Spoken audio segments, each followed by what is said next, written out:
বিধানসভা ভোটের আগেই নাকাশিপাড়ায় আগ্নেয়াস্ত্র সহ গ্রেফতার করা হলো দুই দুষ্কৃতীকে। পুলিশ সূত্রে খবর, নাকাশিপাড়া কাঁচকুলি আমবাগানে জড়ো হয়েছিল দুষ্কৃতীরা। তাদের কাছ থেকে আগ্নেয়াস্ত্র এবং কার্তুজ উদ্ধার হয়েছে।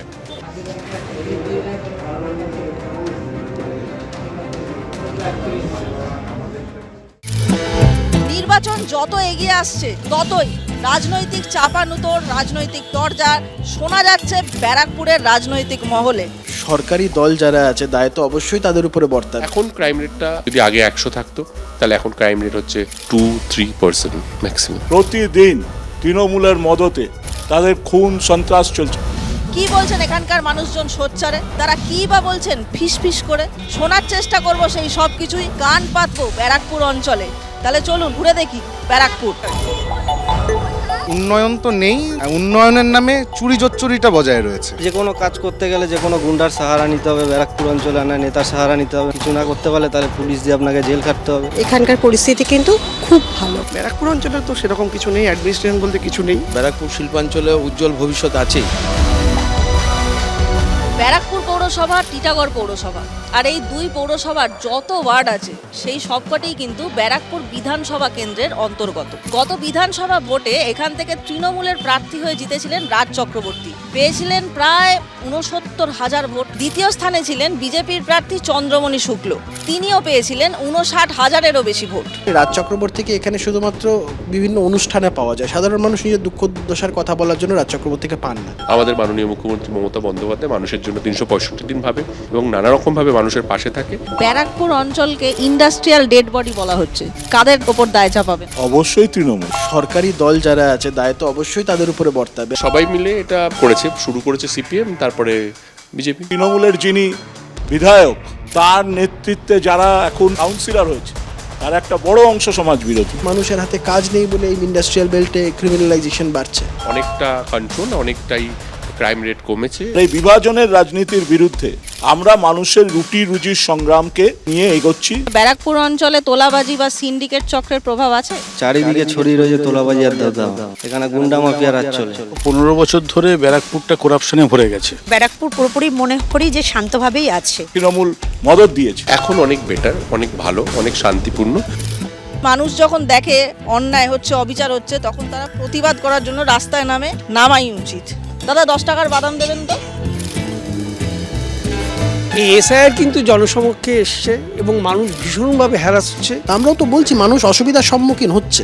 অহেতুক মানুষকে হয়রানি করবে সে যেই করুন না কেন, আমরা রাজনৈতিক দল হিসেবে সেটাকে কখনো মান্যতা দিতে পারি না। সব ঢপবাজি, সোশ্যাল মিডিয়ার পলিটিক্স ওরা করে।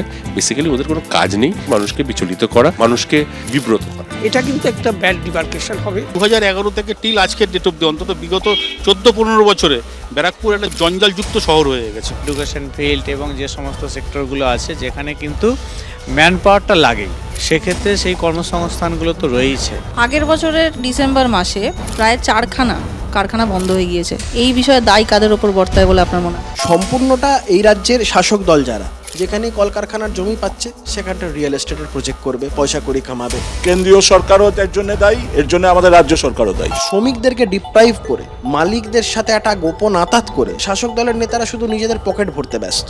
মোদি আর দিদির সেটিং সমস্তটা মালিকদের স্বার্থে। যখন নির্বাচন আসে তখন এরা বলে চটকল খুলে দেবো, আর তারপরে সব চটকলগুলো বন্ধ হয়ে যায়। সিপিএম এর সময় এদেরকে ডেট করে দেওয়া হয়, তারপরে আরো বেশি শেষ করে দিয়েছে সেন্ট্রাল গভর্নমেন্ট, যারা পাটের দাম বাড়িয়ে দিয়েছে। একটাই ইস্যু দুর্নীতি। ইন্টারনাল অনেক রকম কারণ হতে পারে, সেই কারণগুলো সব জট খুলে যাবে। আগামীতে কিন্তু সবকিছুই চালু হবে। ব্যারাকপুর পুরোপুরি মনে করি যে শান্তভাবেই আছে। রাস্তা প্রচন্ড আগের থেকে অনেক ভালো রাস্তাঘাট হয়েছে, আমরা সেফটি আছি। আগে যে অভাবটা ছিল সোসাইটিতে, আজকে কিন্তু সেই অভাবটা নেই। ব্যারাকপুরকে এইভাবে আর কেউ চিনতে পারে না। ব্যারাকপুরকে সবাই বললেই বলে তো বোমগুলির ব্যারাকপুর। এখনকার যারা পলিটিক্যাল দায়িত্বে রয়েছে তারা কেউ ওখানে ক্রাইম চায় না, তারা চায় শান্তি। আমরা আতঙ্কিত আশঙ্কিত না, আমরা যে কোনো লড়াইয়ের জন্য প্রস্তুত। কলে জল আসবে কিনা আমি জানি না, কিন্তু এখানে যেখানে আমি দাঁড়িয়ে আছি, এখানে এলে জিভে জল অবশ্যই আসবে, আসতে বাধ্য।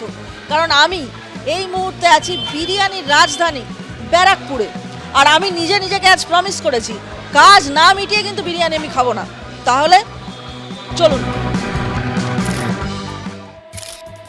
বলেছিলাম কাজের শেষে বিরিয়ানি খাবো।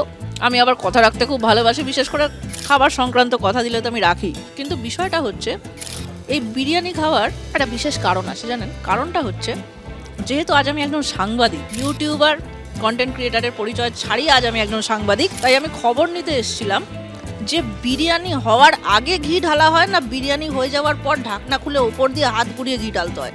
এই খবরটা আমি আলটিমেটলি পাইনি, কিন্তু আপনাদের আজকে আমি প্রচুর খবর দিয়েছি। আশা করি আপনারা সেই খবরগুলো শুনে একটু হলেও ইনফরমেশন পেয়েছেন। তাহলে এবার আমি চলে যাচ্ছি না, এখানে তো থাকতেই হবে, বিরিয়ানিটা নাহলে কে শেষ করবে বলুন, ওটা আমায় করতেই হবে, কিছু করার নেই। কিন্তু বিষয়টা হচ্ছে আপনারা দেখতে থাকুন তারকার চোখে তারকা কেন্দ্র, চোখ রাখুন এবিপি আনন্দ।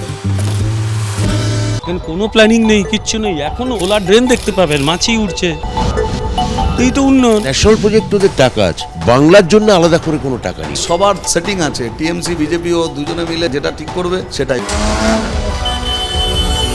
নমস্কার, নির্বাচনের আগে দমদম বিধানসভা কেন্দ্র ঘুরে দেখতে এসেছি। আমিও ঘুরবো, আপনাদেরও ঘোরাবো, আর বোঝার চেষ্টা করব ভোটের হাওয়া ঠিক কোন দিকে ঘুরছে।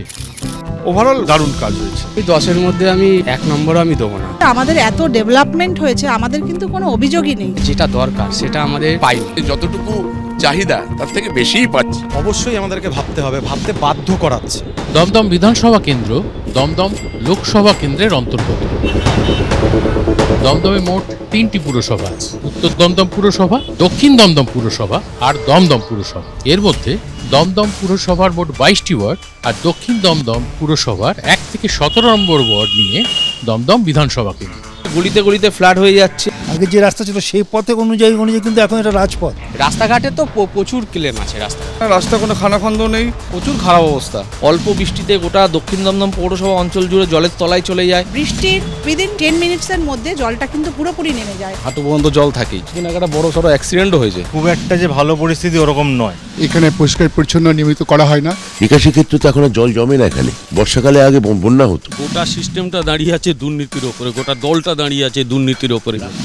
দু একটা জায়গায় খারাপ আছে, কোনো সন্দেহ নেই, কিন্তু তার টাকা এসে গেছে, পথশ্রী কাজ শুরু হয়ে গেছে। আমরা বহুবার অভিযোগ জানিয়েছি, কাউন্সিলর থেকে শুরু করে বিধায়ক, এমপি সবাইকে জানানো হয়েছে। বিগত 15 বছর ধরে সেই কোনো সুরাহা আমরা আজ পর্যন্ত পাইনি। প্রাপ্তবাবু শিক্ষামন্ত্রী তো, ওনার এই কনস্টিটুয়েন্সির মধ্যে এরকম অজস্র উদাহরণ আছে, প্রায় দুর্নীতির চূড়াতে বসে আছেন উনি। দুর্নীতি একটা রাজনৈতিক শব্দ। বিজেপিতে থাকলে যতক্ষণ বিরোধী দলে আছে সে দুর্নীতিগ্রস্ত। যে মুহূর্তে জামা পাল্টে বা জার্সি পাল্টে সে বিজেপিতে চলে যাচ্ছে, সে মুহূর্তে সাধু হয়ে যাচ্ছে।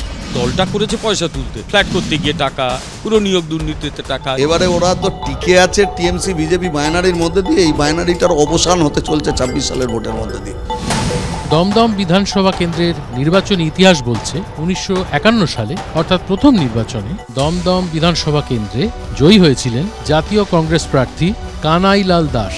মোট 10টি নির্বাচনে দমদম কেন্দ্রটি বামপন্থীদের হাতে গিয়েছিল। তারপর 2001-এ অরুণাভ ঘোষ প্রথমবার তৃণমূলকে এই কেন্দ্র থেকে জয়ের স্বাদ এনে দেয়। 2011, 2016 এবং 2021 এই 3টি নির্বাচনে তৃণমূলের টিকিটে টানা ব্যাটিং করে দমদম বিধানসভায় ম্যান অব দ্য ম্যাচ হওয়ার হ্যাটট্রিক করে ফেলেছেন কিন্তু শ্রী ব্রাত্য বসু।